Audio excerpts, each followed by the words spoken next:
เจ้าเลือกเอาเด้อใส่แอลเนาะปลาก็จะได้ซื้อส่งแล้วก็ใส่แอลให้น้องอันดับแรกจำนวนเงินอยู่$100พี่น้องเอ้ย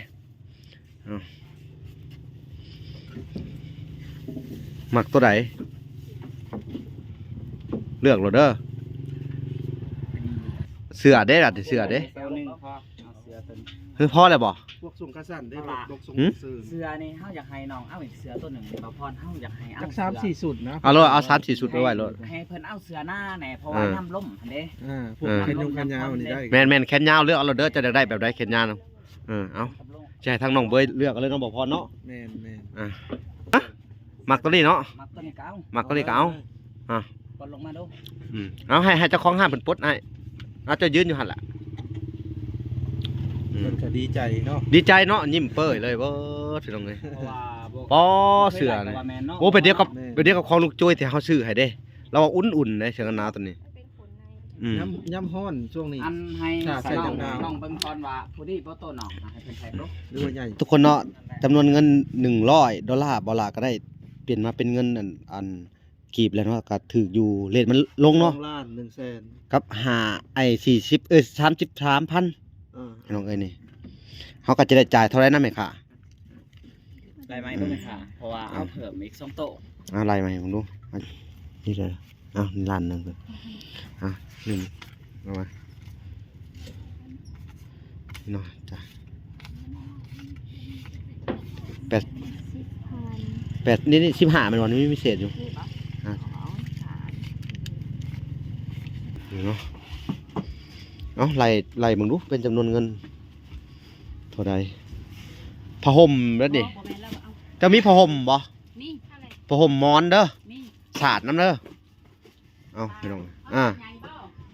สาดใหญ่ก็ได้ผ้าห่มมอนเนาะพี่น้องสาดผมก็สาดก่อนมุ่งน้ำเด้ออันหนึ่งเด้อมุ่งเด้อมุ่งนี่เอาโต6ขุดเนาะคนนอนผู้เดียวเราเนี่ยพี่น้องเลยได้ผ้าห่มใหม่มาเลยพี่น้องเลยมึงยังพาได้แกะเลยนี่บรรลุราคากันพี่น้องว่าที่ทำได้เนาะ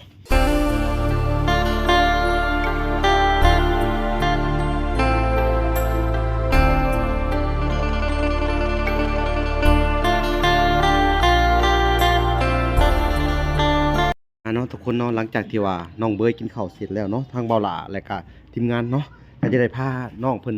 ไปเลือกซื้อข้าวของเครื่องใช้ในครัวเรือนเนาะก็หลายๆอย่างเนาะก็จะเป็นปัจจัยจากทางแม่ตู้จาก USA เนาะโอเคลูกเลยน้อง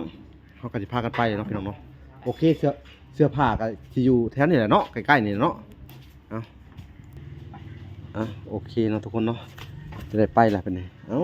สบายดีเด้อบ่พรเด้อสบายดีโดยผูกบาสัญญาเพิ่นพี่น้องเอ้ยป้าเถอะมาซื้อเสื้อผ้านี่เกิดเสื้อผ้ามาฮอดตลาดเลยจุดสูงก็มีคนสบายดีเด้อน้องพากันไปทางไหนนี่ฮะอยู่บ้านนาทองโอ้บ้านนาทองบ้านเดียวกันอยู่ที่ห้องเนี่ยโดยบ้านกันนี่เนาะโดยพามีครบบ่ได้บ่พรนี่หวดบ่หนึ่งยังมีหมดเลยเนาะหวดเนาะมวยชื่อทุกอย่างเลยแต่เคียงขู่เขาเลยจะเช้าตัวไหนก่อน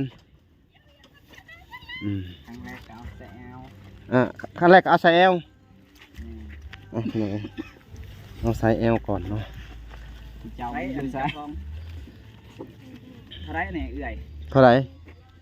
เอื้อยจากน้องไม่ค่ะ50เข้าไปไหนพุ่นต่อ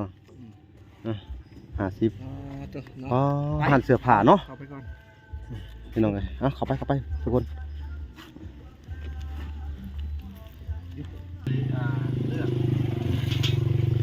เสือบ่ตัวได้งามตัวนี้แหละโอ้เท่าไรเอื่อยเนี่ยฮะ0.50ตัวหนึ่งบ่50เป็นสุดเลยบ่เอากังลงเลยเป็นสุดบ่มีทรงทอง เอ้าเบาลาอันนี้จะเป็นของบาวสัญญาซื้อให้เพิ่น อ๋อของบ่สัญญาเนาะ แม่น ได้บ่สัญญา บาวสัญญาสิใจายเองเลยอันนี้ฮะเพราะว่าสัญญากับน้องเพิ่นน้องสิเป็นคนดีแล้ว โดย สุดให้เพราะว่า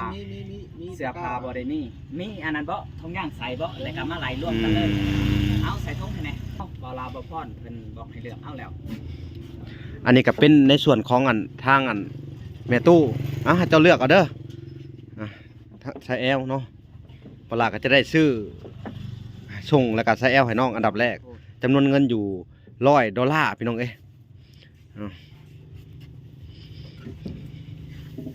มักตัวไหนเลือกเราเด้อ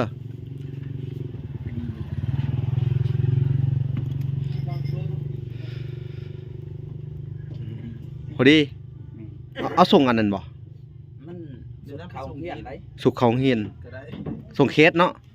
บ่เอาตอนนั้น หรือว่าส่งบอม นั่นแหละมักอยู่บ่แบบนี้ มักบ่แบบนี้ บ่ยาวพูดแบบนี้ เอาแล้วเบิ่งเจ้าวัดเบิ่งเจ้าก้าวพอดีเจ้าฮะ มันจะมีโรงงานหนึ่งนะที่ผลิตใส่โพลีเซียคาสั้นๆแต่นี่ก็เจ้าใส่ทั่วไปคาจะเจ้า นี่เนาะพี่น้องให้น้องเพิ่นเลือกคนหนึงเด้นี่ขาสั่น คาบาทเนาะ แอวน้อยบ่จักหาแอวน้อยไปบ่จักเอาลองเบิ่งได้บ่ เอาแท็กข้อ น่าจะ พอดี พอดีเนาะ แม่ไล่ไปได้ อืม 2,500 250,000เนาะเอาเลย รุ่นยังเมืองเบา อืม มาจากเวียดนาม นี่พี่น้องเอ้ย ที่จะไปได้ ฮะ ดาวตัวได้อีกบัดนี้มีอะไรตัวได้อีก เสื้อเด้ล่ะเสื้อเด้ เซลนึงพอเอาเสือตัวนี้ คือพอแล้วบ่ พวกส่งกระสันได้ดกส่งซื้อ เสือนี่เฮาอยากให้น้องเอาอีกเสือตัวหนึงบ่พรเฮาอยากให้เอา จัก3-4สุดนะ เอาเลยเอา3-4ชุดไปไว้เลย ให้เพิ่นเอาเสือหน้าแหน่เพราะว่าน้ำล่มหั่นเด้ พวกแขนยงแขนยาวนี่ได้ แม่นแขนยาวเลือกเอาเลยเด้อจะได้แบบใดแขนยาวเนาะเอา กับล่ม ใช่ทางน้องเบยเลือกเอาเลยน้องบ่พรเนาะ แม่น อ่ะ ต้อง ก็ สูตรขึ้นไป โอ้ล้มอีหยัง น้องบ่ล่ะ อีหยังว่ามันนี่โอ้ยมาเพห่านเขาแล้วพี่น้องเอ้ยโอ้ยเนาะเอาพี่น้องบ่เป็นหยังเนาะเพิ่นว่าห่านแต่มันล่มเองพี่น้องเอ้ยฮะมักตัวนี้เนาะ มักตัวนี้ก็เอา มักตัวนี้ก็เอา ปลดลงมาดู เอาให้เจ้าของห้านเพิ่นปลดให้เจ้ายืนอยู่หั่นล่ะ เพิ่นก็ดีใจเนาะ ดีใจเนาะยิ้มเป้ยเลยเบิดพี่น้องเอ้ย เพราะว่าบ่ ป้อเสือนี่โอ้ไปเดียวกับของลูกจ้อยที่เฮาซื้อให้เด้เราว่าอุ่นๆเด้เสื้อกันหนาวตัวนี้ย่ำฮ้อนช่วงนี้ อันให้ ใส่ ใส่ ดาว น้องเบิ่งก่อนว่าผู้ดีบ่โตน้องให้เพิ่นใส่ดู หรือว่าใหญ่พุ่นบ่ ยามฮ้อนมันตอนนี้ก็ให้เพิ่นใส่เสื้อขาสั้นเอาแขนสั้นเนาะ ผู้ดีเท่าไหร่นี่ 250,000 เอา 500,000ละ2ตัวเนาะ แม่น สูงกางเกงยีนกับอันนี้ก็500,000เลย 2ตัวพี่น้องเอาเงินจำนวนอยู่2,100,000เนาะ แม่น กับ สิเอาตัวอีกบัดนี้ เอา4-5สูตรขึ้นไปแล้วน้องพอได้ใส่ พอได้ใส่ พวกเข็ดซุ่มเข็ดสัน อัน บัดนี้ เกิบ เพราะว่า1เกิบแล้วก็หวดมวยเฮาต้องมีครบเบิดเลย แม่ เครื่องใช้แผบสบู่นะพี่น้อง ให้ครบเบิดทุกอย่างเลย แล้วก็อีหยังคือยาเนาะ บาสัญญาอยากแนะนำแน่นิดหนึงเนาะ เอา คือหัวโคม โอเค คือหัวโคม แม่นมันมืดมันค่ำเนาะ มัน เอาโอเคได้เบิดก็พอดีงบทั้ง มีหัวโคมอยู่บ่ บ่พรก็มีเนาะบ่พร แม่น ก็ ทั้ง คือได้รอบนี้ก็จะให้ทั้งเวลาเอาก่อนนั่นแหละ แล้วงบต่อไปถ้าเวลาเบิดก็จะให้บ่พรต่อเลยเด้อ แม่น เอาโอเค เกิบนี่นะ นี่เนาะ ที่เกิบมันเหลือง ไปเลือกเบิ่งเกิบน้อง ห้างก็จะค่อนข้าง70 ห้างค่อยค่อนข้างจะทึบเลย อันนี้ห้านใหญ่เนาะห้านต่อกันไปเลยเนาะโดยพี่น้องเอ้ยโอ้เกิบอันนี้เจ้าเป็นคนเวียดหรือคนลาวเนี่ยอ๋อข่อยคือว่าเป็นคนเวียดซะดอก เนาะว่าแถวนี้ มีแต่คนลาวเนาะ จะสอดเบียด ชอดเวียดบ่เจ้าอ๋อคนลาวเนาะ คนลาวแท้ คนลาวแท้เนาะพี่น้องเอ้ย เกิบเป็นได้จะมักจะบอกแล้วเด้อ จะมักบ่ได้ ชอบเรื่องนี้ของเรา มักบ่แบบนี้ตีนเจ้าคือได นี่ มึงนู้หรือว่าจะเอาอีแตะบ่ นี่ต้นนี้มันจากมันได้ต้นนี้ แบบเกิดเจ้ามักแนววัยรุ่นบ่ แม่ มักแนววัยรุ่น อันนี้ว่ารุ่นอะไรนี่ ตัวแบบใดแนววัยรุ่นให้เรามีบ่ เห็นเขาใส่ขีด ดิพวกอาดิดาส Adidas มึงดูได้ใส่ Adidas แนวโฟมเด้นี่ลายแนววัยรุ่นนะ อันนี้ จะมักบ่แบบนี้ มักบ่แหละ แบบเดียวกับตัวนี้เลย แบบเดียวกันเนาะ เอาที่เจ้ามักหั่นได้ถ้าว่าหั่นนี่บ่ถูกใจก็ไปหั่นใหม่ก็ได้เอาเจ้ามักแบบใดเอาเลือกเบิ่ง แม่น เลือกให้มันถูกใจ แต่ว่า เจ้า เกิบตัวนี้มันจากมันได้เกิบตัวนี้ มาดาวคำเอาบ่มาดาว ปลตำโขก โอ้ กับอัน ตัวนี้เนาะ โอ้ตัวนี้เนาะ เอาได้ๆเบิ่งดู ตัวนี้อยู่บ่ เเพิ่นมักใส่แบบสิได้พี่น้อง โอเค เลย พอดีเนาะ แม่น เออ ใส่เลย เอา ใส่ ใส่เลย แสนหนึ่ง 100,000 100,000 โอเคไปรวมบินอยู่ผู้เลยเอา100,000พี่น้องเอ้ยให้เพิ่นใส่ไปเลยโลดพอแล้วเนาะอันจะมีบ่ในส่วนของหวดมวยหยังน่ะเอามาร่วมกันนี่ก็ได้เด้อ บ่มีแล้วพอเพิ่นเป็นห้างขายเสื้อผ้า เพิ่นหั่นเสื้ออันนี้กระติกนุ่งกระติกน้ำ ทางนี้ หวดมันมี อืม เสียวหวดหรือเสียวมวย บ่เดี๋ยวไปซื้อบอลที่บอลนั้นน่ะ บ่เขาขายรวมเนาะ แม่น เอาใส่ก็ได้เนาะอันคิดไรเด้อเอาเดี๋ยวเขาจะจ่ายเงินก่อนพี่น้องเอ้ย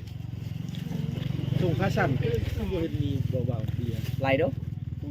เป็นแสน 700,000 600,000เนาะ ส่งค่าสารเป็นกิโล เพราะว่า50มันเป็นของข่อยเด้ ได้เลยเนาะ อืม เอ้า50เป็นของข่อย อันนี้จ่ายไปเลย แม่นอันนี้คือสุดกีฬาเด้ ตัว50หัน เนาะทุกคนเนาะ ซื้อสมัยก่อน กับ าะ เป็น พราะา จำนวน อยู่เนาะ จำนวนเงินอยู่เนาะ รซื้ป้ไว้ต้ใหม่เฮียลงมางัวยำหมด งัวกินเสืออีกใจก่อยว่าแปลกไรบ่สมมุติเอาเอาสัญญา นี่นะทุกคนเนาะจำนวนเงิน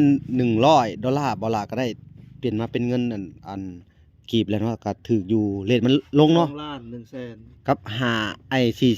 33,000 น้องเอ้ยนี่เขาก็จะได้จ่ายเท่าไรนะแม่ค่ะ ได้ไหมรู้ไหมค่ะเพราะว่าเอาเพิ่มอีก2โต๊ะ อะไรมาให้ผมดูเขาจะได้จ่ายแม่ค่ะแม่ค่ะคนสวย 815,000เอา810,000ก็ได้ อ๋อ815,000 810,000ลดให้เนาะอันนี้ล้านหนึ่งเด้อให้เจ้าเอาเลยนี่เลยเอานี่ล้านหนึ่งเลย1เอามาเนาะจ้ะ8นี่15มันวันนี้มีพิเศษอยู่ นี่ปะ อ่ะ 2 3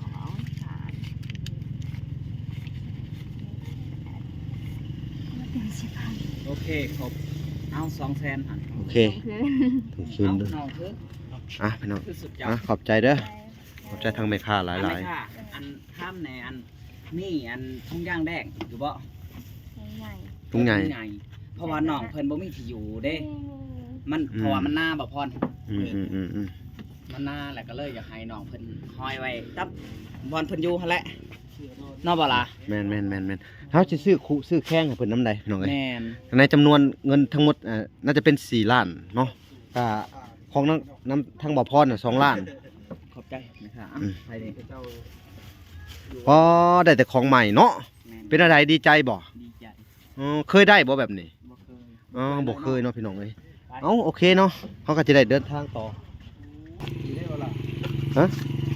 ะ ไปเบิ่งทางอันน่ะเครื่องใช้ในครัวเรือนเนาะบ่พร ไปเบิ่งเครื่องใส่ในครัวเรือนเนาะ ตอนนี้ แผบสบู่เนี่ยเขาก็จะซื้อให้เบิดเลยเนาะแม้กระทั่งเล็บตะเล็บเนาะ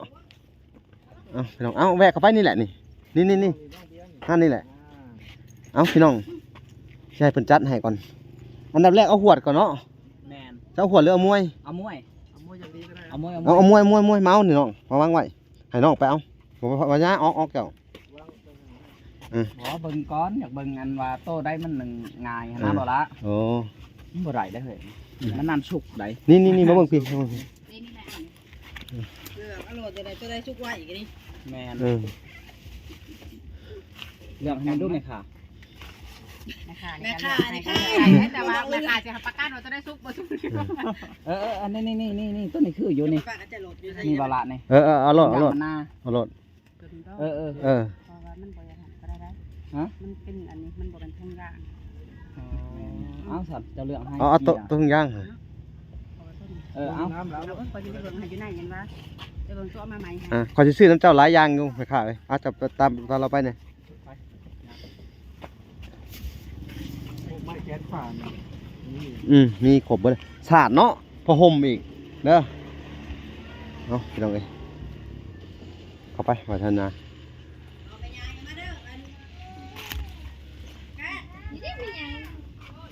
พอเครื่องใส่เพิ่นเนาะแผบสบู่จะให้เพิ่นเลย เอาจะไปเลือกเอาแผบสบู่เลยก็ได้บ่เว้ยน้องเว้ยใช่ไหม เอาหลดมาก็ได้เขาไปเลือกเออ แผบเอาสบู่เด้เจ้าว่าบ่มี แล้วเจ้าก็เอาเหมือนหัน จะเลือกหลักกล้องไว้ กล้องเหมือนเลย กองไว้ก่อน ใส่กระตาก็ได้ใช่เรามีกระตาบ่เด้หาเลือก ใช่ดิเล่น ใช้สบู่กระดกแก้วหรือสบู่อย่างนี้ก็ได้สบู่เด้เอาน้องไป หัวโคมมีบ่เอื่อยหัวโคม อืม นี่แบบนี้คือสีลูกนั่นพอ อ่ะบอกเขาไปเบิ่งบ่พร มันพันเหลือกเนาะ เลือกให้น้องเพิ่นดู คือของพวกเป็นนกเป็นนวลมีเบิดเนาะ แป้งนัวเอาแป้งนัวหนึ่งขวดเอาให้บ่พรทำหน้าที่กับไผเนาะเอาโอเค อุปกรณ์การหนึ่งเข่าขู่แข้งนี่ก็ต้องเอาเด้อันน่ะสบู่แป้งสิพันให้เราแน่เล็กตะเล็ดนั่นเด้อเอา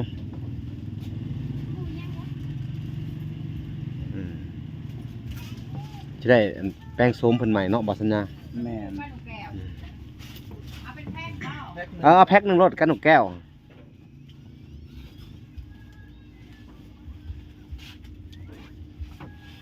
แม่นเอากานกแก้วนี่แหละโอ้ทนได้บัดนี้ ใส่แล้วหอมเนาะบ่สัญญา ห่วยหมูอันหมอมีบ่หมอ เดี๋ยวลังหัวเป็นกล่องบ้าง เป็นกล่อง หมดหนึ่งน้ำเด้อ หมอนึงก็มี โอเคเอาหมดหนึ่งน้ แม่นเอาหมอหนึงน้ำไหน ำเคียงน้ำเด้ออันหนึ่ง เที่ยงหมอนึง เคียงน้ นักแกะลูกเที่ยงเอาตัวใหญ่เด้อเออสิไปเอา พี่ อัน น้อง นั้น จะให้เพิ่นพี่จะบอกเพิ่นอะไรเพิ่นจักมาให้เนาะ ำโดยเป็นหมดหนึ่งเนาะทุกค คู น น้าตัวใหญ่หรือเปล่า เอาคูหนึ่งคูอ่ะ คูหับหนึ่งเนาะ หาบหนึ่งเอาเดี๋ยวเพิ่นจัดแจงราคาก่อนพี่น้องเคียงเอาคูตัวหับใหญ่ไหมนะ คูมาหนึ่งอันหนึ่งคู หมกพริกได้เปล่า เอา เนื้อก็เอาเด้อค่ะ เกลือก็เอา เอากระทง ทงหนึ่ง ทงหนึ่ง ตัวใหญ่เปล่า แม่นบ่แม่น จะไปนั่งผูบ่เว้ยจะย่างผู ทงมาละ ตัวหน่อยเปล่า นั่นแหละนั่นแหละอยู่หันแหละยืดอยู่หันแหละ ทงน้อยเลยอีก พี่น้องเอ้ยให้เพิ่นรอถ่าพี่น้องเอ้ย แม่น เดี๋ยวเขาก็สิไล่เงินให้เพิ่นพี่น้องเอ้ยเอาเวิร์ดเท่าใดหมกพริกเอาทงเศร้าบ่ ถุงซาวเอามาโหลดพี่น้องเอ้ยอันดับแรกอะที่ให้เราเฮ็ดอยู่พวกกินเองก่อนเนาะแม่นเนาะพี่น้องเนาะเต้นเนี่ยเอาบ่เอาไปเพิ่นนอนใส่เต้น เต้นบ่ นอนในตะลุมตะลางหรือว่านอนเทิงๆเขาก็ได้ เต้น ให้เพิ่นพัก เออ อาศัยจังก่อนก็ได้ นอนในเต้นก่อนเนาะพี่น้องเอ้ยถุงซาวเขาเฮ็ดเฮือนแล้วเนาะเอาสั่งก็ได้ เอาเปล่าพ่อเนี่ยสิไร ว่าพอคิดเบิ่งว่ามีหยังใส่ในครัวเฮือนเนี่ย กับมีกระทุงกระเทียมน่ะ น้ำตาล น้ำตาลนะ แล้วก็ แป้งเด้ อันมาม่าน้ำแน่อันมาม่า2 แพ็คแล้วก็อันไอ้ปลากระป๋องน้ำแน่เด้อเอาพี่น้องเอ้ยเอาให้ครบเบิดเลย โคกซาก 6 สาก 6 สาก หมู่1หม้อแกงเอาให้เบิด แม่น นี่ เพราะว่ามันถึงสิบ่ยากเนาะ แม่น บ่ยากชาวบ้าน เริ่มต้นแบบคือแบบสร้างครัวใหม่ครับมัน แม่น จากที่บ่มีหยังเลยนะว่าไง โดยถึกแล้วบ่ล่ะ อืม สารมันสิยากเนาะ แม่น อันนี้คือได้ถูกแล้วก็สุดที่แนวที่จะเป็นว่าง่ายเนาะ อันใส่ในครัวเฮือนว่าซั่นซะ โดย อืม มาเสียจะแก๊สมา เอา2 แก๊สตอนแล้วก็ไข่น้ำเอาไข่แพ็คหนึง แพ็คหนึ่งวะ เอามาเอาไปแก๊สหนึ่งวะ ช่องแก๊สบนแก๊สนะ เอา แก๊สหนึ่งมีแต่เพิ่มไข่แตะหนึ่ง เอามาม่าแก๊สหนึงก่อนก็ได้เอา ย่ำอะไรมันจังแสบนะ เอา ปลาเนาะ ปลาเนาะ ไข่นะ เอาไข่แตะหนึ่งบ้านนี้ก็สบายเลยเนาะบ่พรเนาะมีอันบ่อนเฮ็ดอยู่เฮ็ดกินอะไรบ้านนี้ก็จะให้เป็นหนึ่งข้าวกินเองเนาะ แม่ แป้ง กินข้าวอะไรมาม่าไอ้มาม่าได้แหละเนาะแต่ว่าปลากระป๋องเอามาหน่อยเด้อ แต่บ่ได้ลายนะ เอาบ่เป็นหยังเอามาโลดจักแพ็ค หมดแพ็คแล้วนะ บ่ฮอดแพ็คนะแพ็คละเท่าไหร่เจ้า เอาตามนั้นก็ได้นะ เท่าไหร่เจ้าขายเท่าไหร่น่ะฮะ วันนึงที่5,000 จะไล่เบิ่งเป็นจำนวนเงินมากก็ได้แล้วมันไล่ในคอมในนี่เนี่ยคอมพิวเตอร์นี่เอามาพี่น้องเอ้ย เพราะว่ามันนั่งสำเนียงเก้าสำเนียงเนาะบ่ล่ะเนาะ แล้วถ้าจะได้ซื้อทั้งไข่น้ำเนี่ย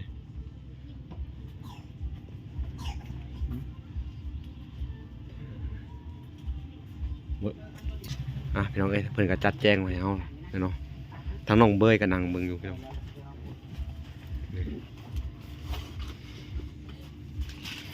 นี่เนาะเอาไล่เบิ่งดูเป็นจำนวนเงินเท่าใดผ้าห่มแล้วนี่จะมีผ้าห่มบ่ นี่ ผ้าห่มหมอนเด้อ นี่ สาดน้ำเด้อเอาพี่น้องใหญ่บ่ แม่น สาดใหญ่ก็ได้ผ้าห่มหมอนเนาะพี่น้องสาด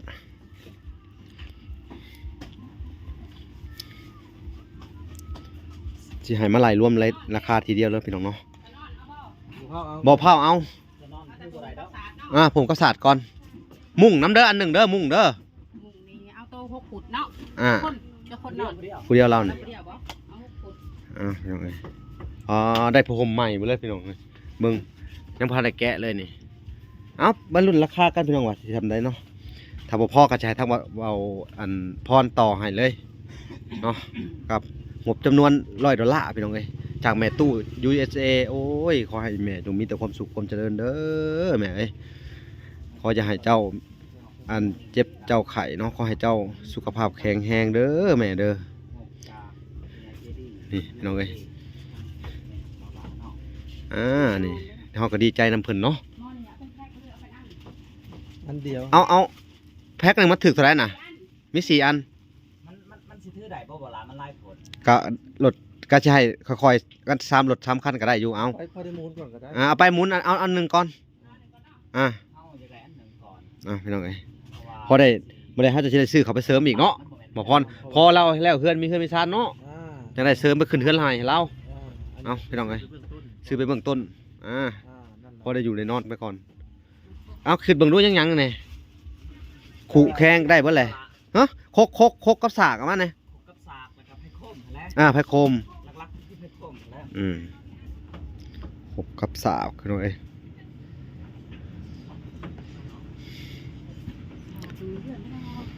เรื่องนี้คันว่าบ่ อืม เอาเหมือนไหนไหม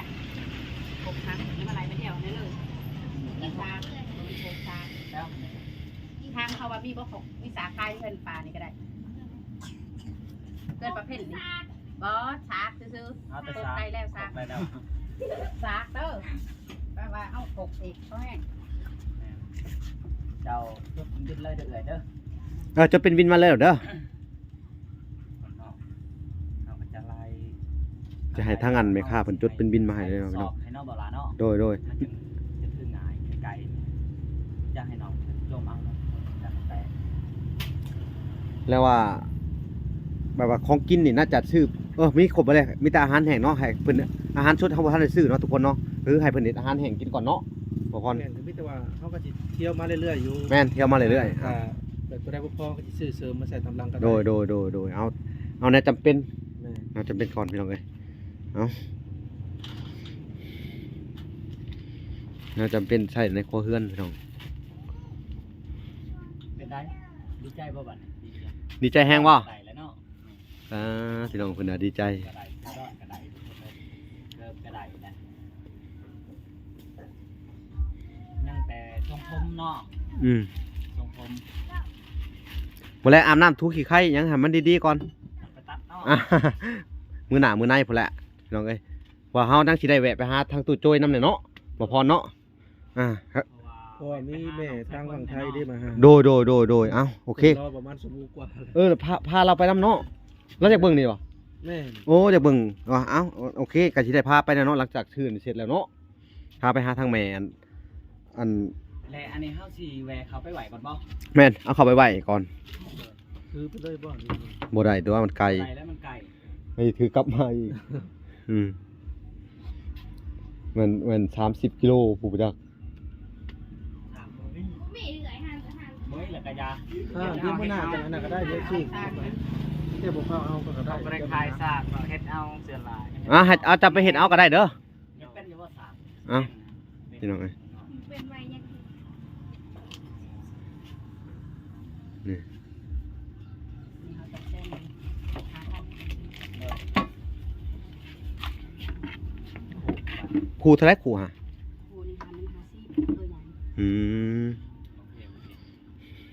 เที่ยงไปเที่ยง นี่เนาะพี่น้องเนาะเบิ่งเฮาก็จะได้ซื้อครบชุดเลยพี่น้องเอ้ยให้ทั้งอันน้องเบยเพิ่นอยู่คนเดียวเนาะก็สิบ่ปานใดดอกเนาะบ่พอบ่เปลืองปานใดดอกเนาะ แม่น อืม ถ้าซื้อไล่ๆก็สิบ่มีหมูไหวได้บ่ล่ะ แม่นเอาทำเพิ่นจำเป็นก่อน โดย แนวนั้นจำเป็นก่อนพี่น้องเอ้ย เพราะว่าที่เป็นหอยกันดองน้ำบานมาลินหอยไว้ในกุ้งใหม่มันบ่ได้ได้ว่าซื้อไล่นี่ไปหายไว้ในกุ้งใหม่บ่ได้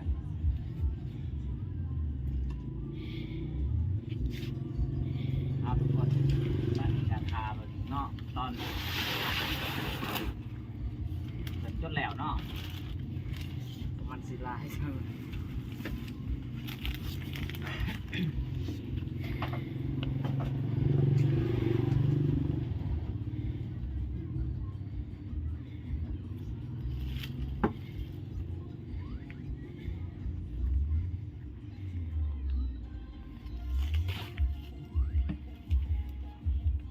ให้ทางแม่ค้าเพิ่นจดรายละเอียดพี่น้องเอ้ยจำนวนเงินขาดใช้จ่ายมันเท่าไรพี่น้องเอ้ยก็จะอยู่ในนี้แหละเนาะ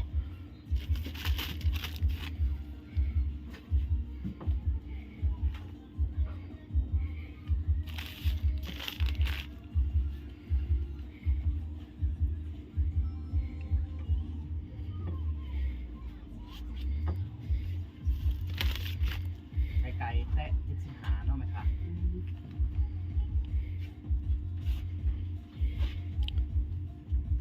ถ้านะก็เอามาเพิ่มอีกแต่หนึงเนาะ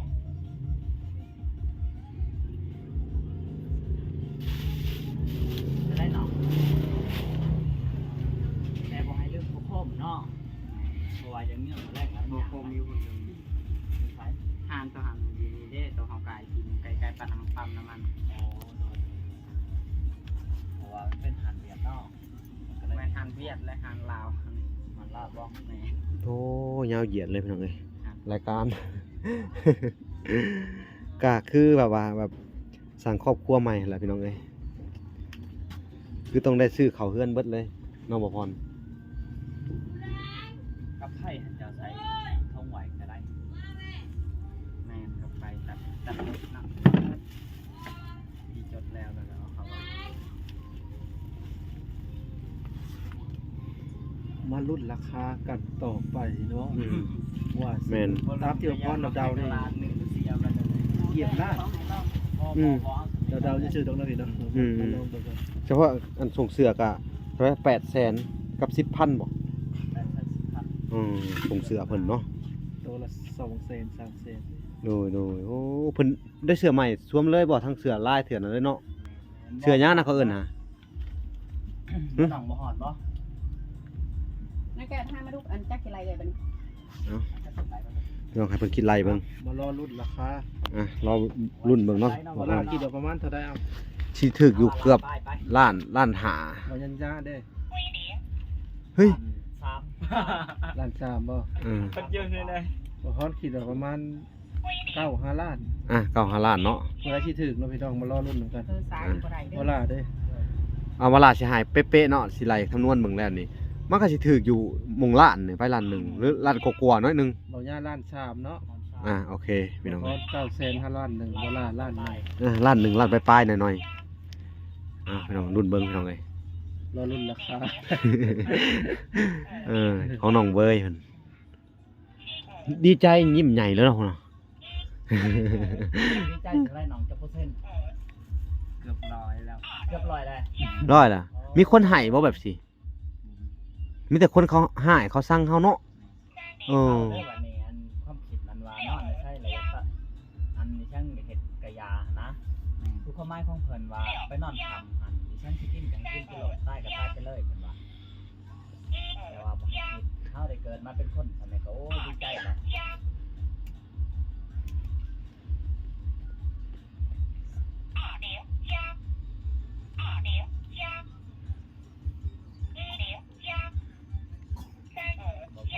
คอมพิวเตอร์ก็บอกเป็นภาษาจีนพี่น้องเอ้ย เออ สีไรคือสีซองเด้อ โอเค เวลาบ่คือคณะ อ่า ลาดกับเก่า14,000 นั่น น่า ถือ ใก เขา ล้เคียง เขาเฮาถือลั่นหน่อยๆเขาบอกโอเคเขาบ่ล่ะถือเป๊ะเลยว่าอยู่คำนวณออกมานี่พอดีหมดเลยเด้อในงบของบ่ล่ะเนาะทุกคนเนาะยังอีกอยู่ประมาณ100,000ก็สิมอบ ให้น้องไปใช้จ่ายเนาะพี่น้องเอ้ย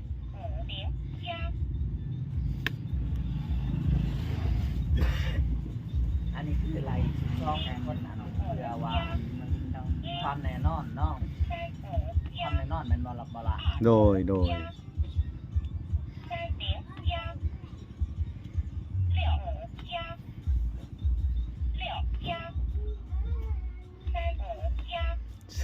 ถ้าเบิ่งบัตรมันสิออกคนจริงมันก็ละ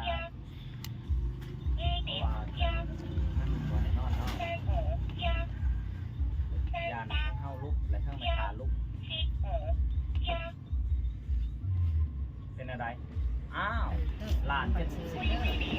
อย่าปล่อยไปบีบลงมีตัวลงเด้อนี่เด้อ เท่าไหร่ เอาทุกคน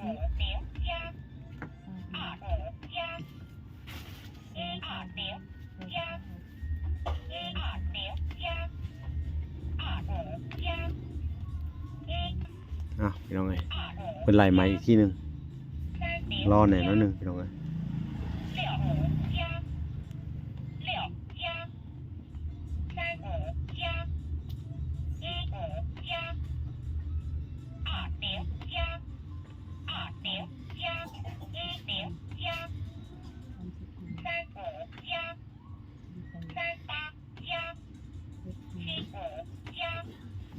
ล้านเป็นสิบ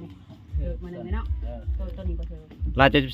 74ล้านหน่อยๆไหมโอเคเนาะพี่น้องเนาะบ่ล่ะก็จะได้จ่ายให้เพิ่นเลย พ้นจะออกคือสองตามกฎหมายทุกคนเนาะตำบิดนะมันบ่ถึงเมื่อไหร่เนาะล้าน94 บ่สัญญาเพิ่นพี่น้องเอ้ย ล้าน74คน ล้าน74เนาะ1,174,000 กีบเนาะพี่น้องเอ้า บ่แมน1ล้าน74 อ๋อ1,74,000เนาะลืมไปหน่อย กาเกียมสิ่งคลองเนาะใส่ล่าง อ้าวพี่น้องเอ้ย ราคาจะออกเท่าไหร่ก็คือ1,74,000 เอาทุกอย่างมาใส่บัดนี้นะ จับขึ้นมาดูว่าพรเงินเอาพี่น้องเอ้ยเนาะทุกคนเนาะเวลาก็จะได้ให้เพิ่นนับ1ล้านกับ100,000นะครับให้เพิ่นไป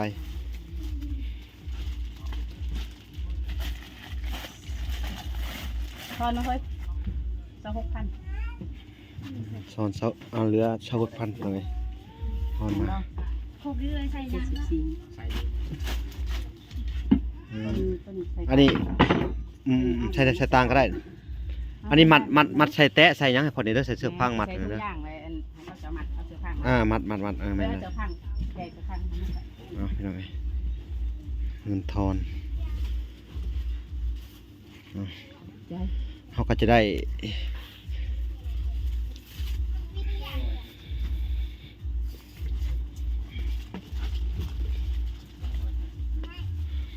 มันมีทุกอย่างเอากระสอบด้วยนะเถอะ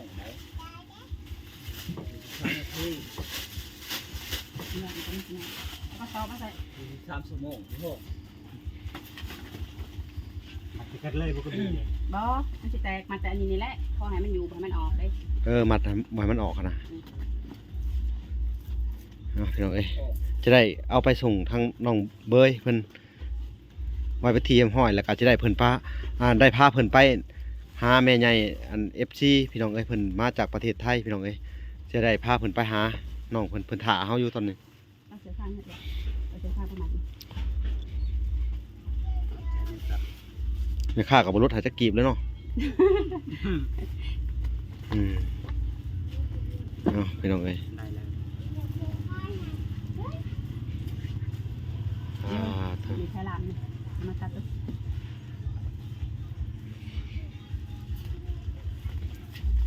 ไม่แตะอันนั้นไม่คนในพลตู้หน่อยนะ อ๋อเป็นน้ำใจเนาะพี่น้องเอ้ยน้ำใจของแม่ฮันอันทั้งอันแม่ฮันว่าแม่ฆ่าเพิ่นพี่น้องเอ้ย ลูกตัวหน่อย มันก็จะได้ให้น้ำให้ในเฮาพี่น้องเอ้ย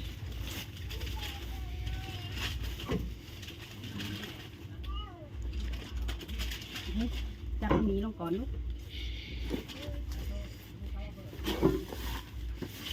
แบบยาทำประกันแล้วเนาะ อืม ตัวนี้ที่เอาออกต่างบ่มีไข่นี่จะมาแตก ออกต่างก็ได้ไม่หิวเอา ใส่ท้องร่างอยู่อ่ะ โอ้ขอบใจเด้อน้ำเย็นบ่นี่ น้ำก็น้ำเข้าไปแล้วเขาทำเย็น เอาแจกให้เอาพอนเอาให้น้องเบ้ยน่ะพี่น้องเอ้ยอันนี้ถือเอาต่างหากเลยจะมันแตกพี่น้องเอ้ยเขาขี่รถจักรใช้ทั้งน้องเบ้ยถือถือเอาต้น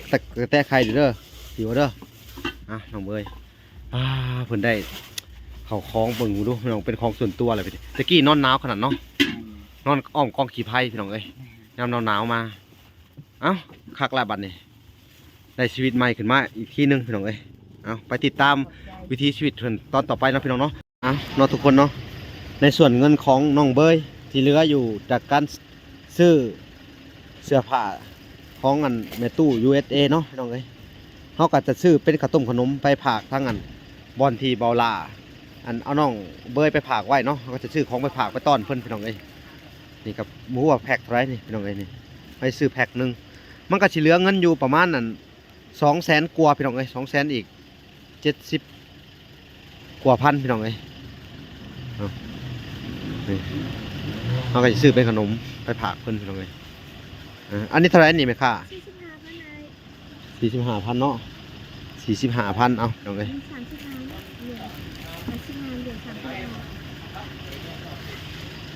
45แล้วจะเอาขนมอีกพี่น้องเอ้ยอันนี้ถุงเท่าไหร่นี่ฮะ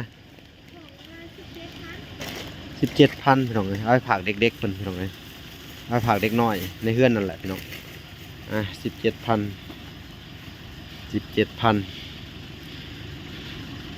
นี่เนาะก็สิเป็น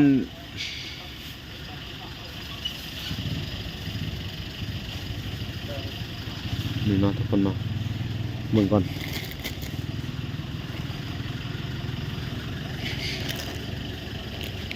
นี่เนาะเอาอีกนี่ทั้งหมดเท่าไหร่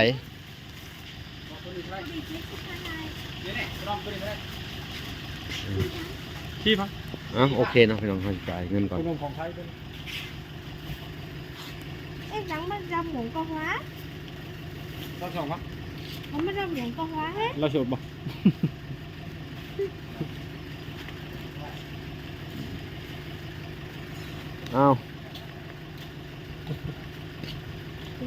สบายดีสวัสดีโอเคเนาะทุกคนเนาะบ่าวล่าก็จะได้เดินทางไปเฮือนน้องเบยต่อเนาะหลังจากที่ว่าซื้อข้าวของจากตลาดเนาะพี่น้องเนาะเขาก็จะเดินทางเข้าไปเบิ่งในเฮือนในซานเพิ่นหลังจากว่าเฮาซื้อข้าวของเสร็จแล้วเนาะ